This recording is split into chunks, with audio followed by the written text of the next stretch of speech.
Welcome to Bite at a Time Books, where we read you your favorite classics one bite at a time.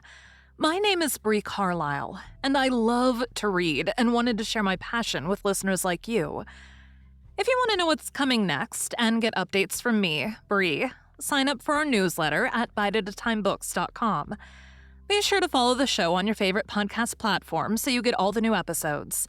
Or you can follow the show on YouTube, where we have playlists for all the stories. We're part of the Bite at a Time Books Productions Network. If you'd also like to hear what inspired your favorite classic author to write their novels, and what was going on in the world at the time, check out the Bite at a Time Books Behind the Story podcast, Tuesdays, wherever you listen to podcasts. Today we'll be continuing The Scarlet Letter by Nathaniel Hawthorne. Chapter 7, The Governor's Hall. Hester Prynne went one day to the mansion of Governor Bellingham, with a pair of gloves, which she had fringed and embroidered to his order, and which were to be worn on some great occasion of state.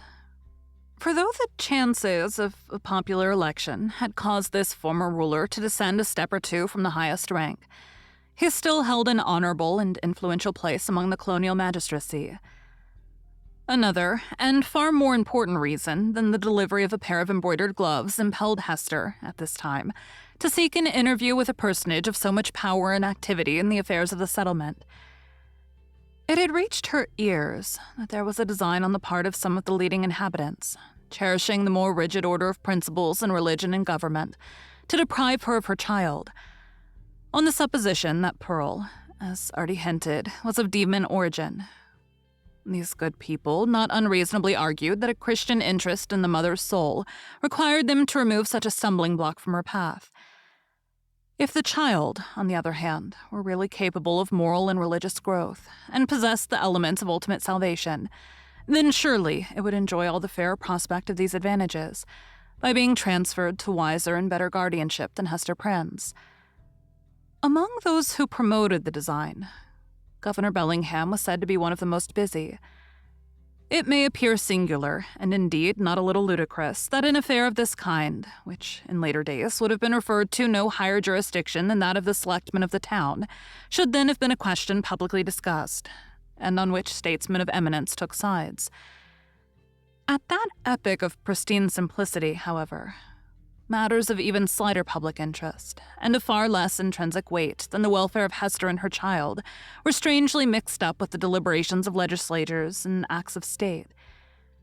The period was hardly, if at all, earlier than that of our story, when a dispute concerning the right of property in a pig not only caused a fierce and bitter contest in the legislative body of the colony, but resulted in an important modification of the framework itself of the legislature. Full of concern, therefore, but so conscious of her own right that it seemed scarcely an unequal match between the public, on the one side, and a lonely woman backed by the sympathies of nature on the other, Hester Prynne set forth from her solitary cottage.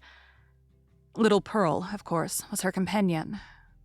She was now of an age to run lightly along by her mother's side, and constantly in motion from morn till sunset, could have accomplished a much longer journey than that before her. Often, nevertheless, more from caprice than necessity, she demanded to be taken up in arms, but was soon as imperious to be set down again, and frisked onward before Hester on the grassy pathway, with many a harmless trip and tumble. We have spoken of Pearl's rich and luxuriant beauty, a beauty that shone with deep and vivid tints, a bright complexion, eyes possessing intensity both of depth and glow, and hair already of a deep glossy brown, and which, in after years, would be nearly akin to black. There was fire in her, and throughout her. She seemed the unpremeditated offshoot of a passionate moment. Her mother, in contriving the child's garb, had allowed the gorgeous tendencies of her imagination their full play, arraying her in a crimson velvet tunic of a peculiar cut, abundantly embroidered with fantasies and flourishes of gold thread. So much strength of coloring, which must have given a wan and pallid aspect to cheeks of a fainter bloom, was admirably adapted to Pearl's beauty, and made her the very brightest little jet of flame that ever danced upon the earth. But it was a remarkable attribute of this garb, and indeed of the child's whole appearance, that it irresistibly and inevitably reminded the beholder of the token which Hester Prynne was doomed to wear upon her bosom, It was the Scarlet Letter in another form. A scarlet letter endowed with life. The mother herself, as if the red ignominy were so deeply scorched into her brain that all her conceptions assumed its form, had carefully wrought out the similitude, lavishing many hours of morbid ingenuity to create an analogy between the object of her affection and the emblem of her guilt and torture. But in truth, Pearl was the one as well as the other, and only in consequence of that identity had Hester contrived so perfectly to represent the Scarlet Letter in her appearance. As the two wayfarers came within the precincts of the town, the children of the Puritans looked up from their play, or what passed for play with those somber little urchins, and spake gravely one to another. Behold, verily, there is the woman of the Scarlet Letter, and of a truth, moreover, there is the likeness of the Scarlet Letter running along by her side. Come, therefore, and let us fling mud at them. But Pearl, who was a dauntless child, after frowning, stamping her foot, and shaking her little hand with a variety of threatening gestures, suddenly made a rush at the knot of her enemies, and put them all to flight. She resembled, in her fierce pursuit of them, an infant pestilence, the scarlet fever of some such half-fledged angel of judgment, whose mission was to punish the sins of the rising generation. She screamed and shouted, too, with a terrific volume of sound, which, doubtless, caused the hearts of the fugitives to quake within them. The victory accomplished, Pearl returned quietly to her mother, and looked up, smiling, into her face. Without further adventure, they reached the dwelling of Governor Bellingham. This was a large wooden house, built in a fashion of which there are specimens still extant in the streets of our older towns, now moss-grown, crumbling to decay, and melancholy at heart with the many sorrowful or joyful occurrences, remembered or forgotten, that have happened and passed away within their dusky chambers. Then, however, there was the freshness of the passing year on its exterior, and the cheerfulness gleaming forth from the sunny windows of a human habitation into which death had never entered. It had, indeed, a very cheery aspect, the walls being overspread with a kind of stucco in which fragments of broken glass were plentifully intermixed, so that, when the sunshine fell aslantwise over the front of the edifice, it glittered and sparkled as if diamonds had been flung against it by the double handful. The brilliancy might have befitted Aladdin's palace, rather than the mansion of a grave old Puritan ruler. It was further decorated with strange and seemingly cabalistic figures and diagrams, suitable to the quaint taste of the age, which had been drawn in the stucco when newly laid on, and had now grown hard and durable for the admiration of aftertimes. Pearl, looking at this bright wonder of a house, began to caper and dance, and imperatively required that the whole breadth of sunshine should be stripped off its front and given to her to play with. "No, my little Pearl," said her mother, "thou must gather thine own sunshine. I have none to give thee." They approached the door, which was of an arched form, and flanked on each side by a narrow tower or projection of the edifice, in both of which were lattice windows with wooden shutters to close over them at need. Lifting the iron hammer that hung at the portal, Hester Prynne gave a summons, which was answered by one of the governor's bondservants, a free-born Englishman, but now a 7-year slave. During that term, he was to be the property of his master, and as much a commodity of bargain and sale as an ox or a joint stool. The serf wore the blue coat, which was the customary garb of serving men of that period, and long before, in the old hereditary halls of England. "Is the worshipful Governor Bellingham within?" inquired Hester. "Yes, forsooth," replied the bondservant, staring with wide-open eyes at the Scarlet Letter, which, being a newcomer in the country, he had never before seen. "Yea, his honourable worship is within, but he hath a godly minister too with him, and likewise a leech. Ye may not see his worship now. Nevertheless, I will enter," answered Hester Prynne. And the bondservant, perhaps judging from the decision of her air, and the glittering symbol in her bosom that she was a great lady in the land, offered no opposition.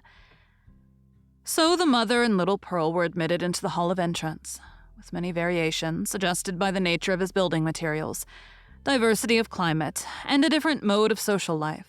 Governor Bellingham had planned his new habitation after the residences of gentlemen of fair estate in his native land. Here, then, was a wide and reasonably lofty hall, extending through the whole depth of the house and forming a medium of general communication, more or less directly, with all the other apartments. At one extremity, the spacious room was lighted by the windows of the two towers, which formed a small recess on either side of the portal. At the other end, though partly muffled by a curtain, it was more powerfully illuminated by one of those emboweled hall windows which we read of in old books, and which was provided with a deep and cushioned seat. Here, on the cushion, lay a folio tome, probably of the Chronicles of England, or other such substantial literature, even as, in our own days, we scatter gilded volumes on the center table to be turned over by the casual guest. The furniture of the hall consisted of some ponderous chairs, the backs of which were elaborately carved with wreaths of oaken flowers, and likewise a table in the same taste, the whole being of the Elizabethan age, or perhaps earlier, and heirlooms, transferred hither from the governor's paternal home. On the table, in token that the sentiment of old English hospitality had not been left behind, stood a large pewter tankard, at the bottom of which, had Hester or Pearl peeped into it, they might have seen the frothy remnant of a recent draught of ale. On the wall hung a row of portraits, representing the forefathers of the Bellingham lineage, some with armor on their breasts, and others with stately ruffs and robes of peace. All were characterized by the sternness and severity which old portraits so invariably put on, as if they were the ghosts, rather than the pictures of departed worthies, and were gazing with harsh and intolerant criticism at the pursuits and enjoyments of living men. At about the center of the oaken panels that lined the hall was suspended a suit of mail, not, like the pictures, an ancestral relic, but of the most modern date, for it had been manufactured by a skillful armorer in London, the same year in which Governor Bellingham came over to New England. There was a steel headpiece, a cuirass, a gorget, and greaves, with a pair of gauntlets and a sword hanging beneath. All, and especially the helmet and breastplate, so highly burnished as to glow with white radiance, and scatter an illumination everywhere about upon the floor. This bright panoply was not meant for mere idle show, but it had been worn by the governor on many a solemn muster and training field, and had glittered, moreover, at the head of a regiment on the Pequod War. For though bred a lawyer and accustomed to speak of Bacon, Coke, Noy, and Finch as his professional associates, the exigencies of this new country had transformed Governor Bellingham into a soldier, as well as a statesman and ruler. Little Pearl, who was as greatly pleased with the gleaming armor as she had been with the glittering frontispiece of the house, spent some time looking into the polished mirror of the breastplate. "Mother," cried she, "I see you here. Look, look!" Hester looked, by way of humoring the child, and she saw that, owing to the peculiar effect of this convex mirror, the scarlet letter was represented and exaggerated in gigantic proportions, so as to be greatly the most prominent feature of her appearance. In truth, she seemed absolutely hidden behind it. Pearl pointed upward, also, at a similar picture in the headpiece, smiling at her mother with the elfish intelligence that was so familiar an expression on her small physiognomy. That look of naughty merriment was likewise reflected in the mirror with so much breadth and intensity of effect that it made Hester Prynne feel as if it could not be the image of her own child, but of an imp who was seeking to mold itself into Pearl's shape. "Come along, Pearl," she said, drawing her away. "Come and look into this fair garden. It may be we shall see flowers there, more beautiful ones than we find in the woods." Pearl, accordingly, ran to the bow window at the farther end of the hall and looked along the vista of a garden walk, carpeted with closely shaven grass, and bordered with some rude and immature attempt at shrubbery. But the proprietor appeared already to have relinquished, as hopeless, the effort to perpetuate on this side of the Atlantic, in a hard soil and amid the close struggle for subsistence, the native English taste for ornamental gardening. Cabbages grew in plain sight, and a pumpkin vine, rooted at some distance, had run across the intervening space, and deposited one of its gigantic products directly beneath the hall window, as if to warn the governor that this great lump of vegetable gold was as rich an ornament as New England earth would offer him. There were a few rose bushes, however, and a number of apple trees, probably the descendants of those planted by the Reverend Mr. Blackstone, the first settler of the peninsula, that half-mythological personage who rides through our early annals, seated on the back of a bull.